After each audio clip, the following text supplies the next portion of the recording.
Crypto, Timo, knock knock. Who is there? Crypto, Oh! Crypto, Timo. Yeah. Let's go!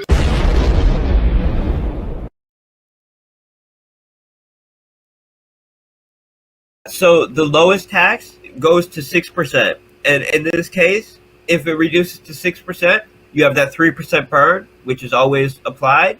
And you have a 3% where 1% of that 3% is, or let's just, to not confuse people with the math, 1/3 of that 3% is swapped for BUSD and sent to the pig pen, and 2/3 of that 3% is swapped for BNB and sent to the dog pound. So even if everybody in the system were to reduce their tax as much as possible, there still is that dividend payout, and it's still a deflationary asset. So that's always baked in. That 6% is always baked in.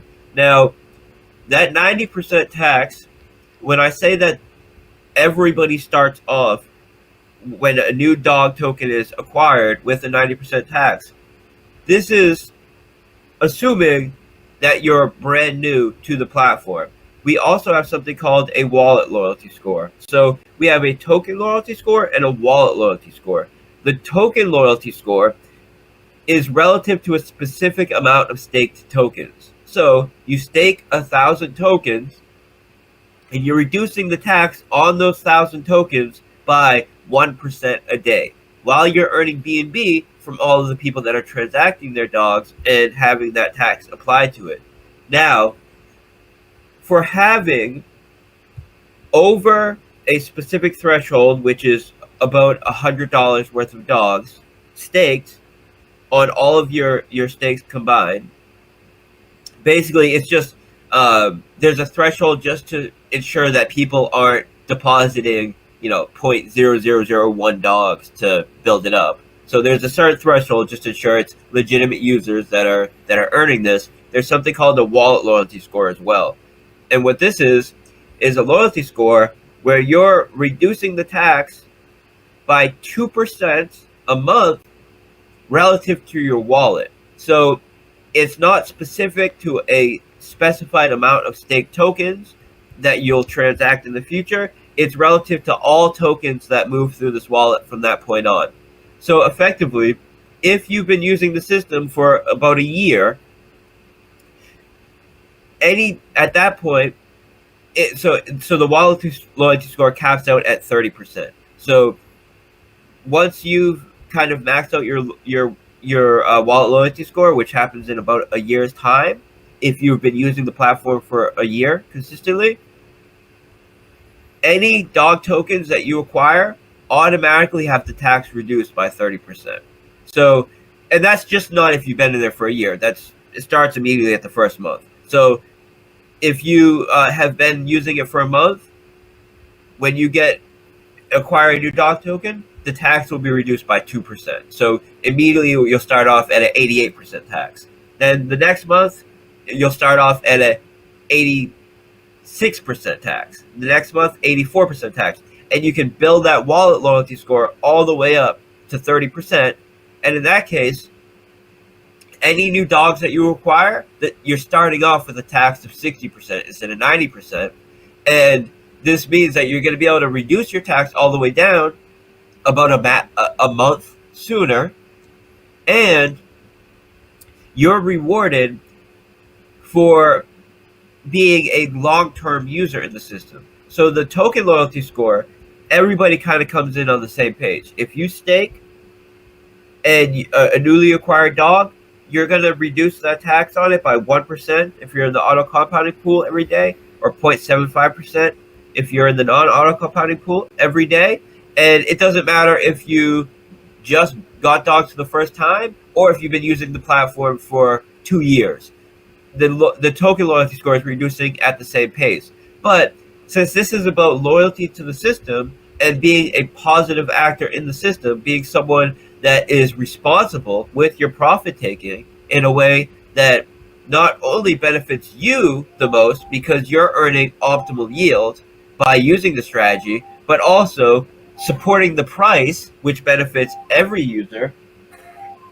If you're doing that for a significant period of time, you're rewarded for that as well, on top of the token loyalty score with the wallet loyalty score. So someone who's been using the platform for a year, they have they have that benefit of having a nice wallet loyalty score, and it's capped out at 30%, just to prevent people from trying to exploit it, trying to, if it could reduce your tax all the way, then someone could do something like set up an intermediary contract where they could say, hey, send me the tokens, I'll do transactions for you, that kind of thing, which wouldn't be advisable that anybody would do that, because why would you give your keys to someone else? Why would you send your tokens to someone else?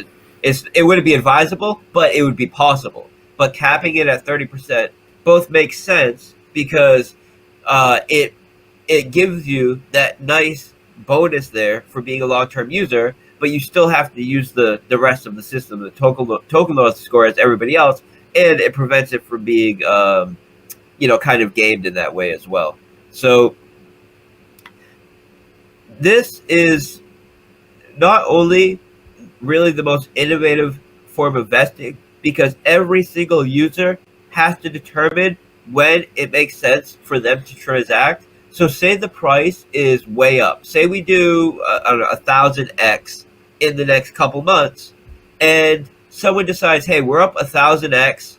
My tax has been reduced by, 40%.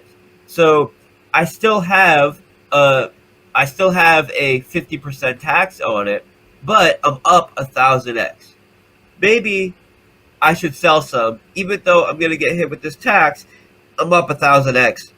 I might want to secure some profit there, even though there's a tax applied. And that's a perfectly reasonable, legitimate decision for someone to make. But when they do that, they're generating a ton of BNB, a ton of BUSD for everybody else who's not doing that, because they just had a significant tax applied to them. And someone else that may also be up 1,000x may think, well, I don't want to pay a 50% tax, so I'm going to hold it for another couple months. And it's everybody's decision when it makes sense for them to sell it, relative to the price performance and relative to the tax that's applied to it. And there's never a scenario where, all right, in 1 month, everybody has, 50% of their tokens unlocked, like a traditional vesting model. Every month 15% gets unlocked, or every month 30%. Because what happens is, when that month comes and everybody gets unlocked at the same time, you have a bleed of whatever just got unlocked, and also you have that kind of panic sell before that unlocking time happens, because people know, hey, a bunch of tokens are about to get unlocked. Maybe it will or will not affect the price. Chances are it will affect the price. So let me sell now before that happens. And then even real big supporters of the platform basically, let me sell now because I'll be able to buy the day after for a cheaper price. So then you have that front running kind of selling going on, and it has a compounding effect on the price, compounding negative effect on the price. Whereas our vesting model, using a variable tax that not only solves this problem of bleeding through unlocked tokens, also creates an incentive structure that is rewarding people for not thinking short term, and it really just sets it up so the people who are earning the most and really taking the most advantage of our platform to earn yield are also those who are supporting the price the most.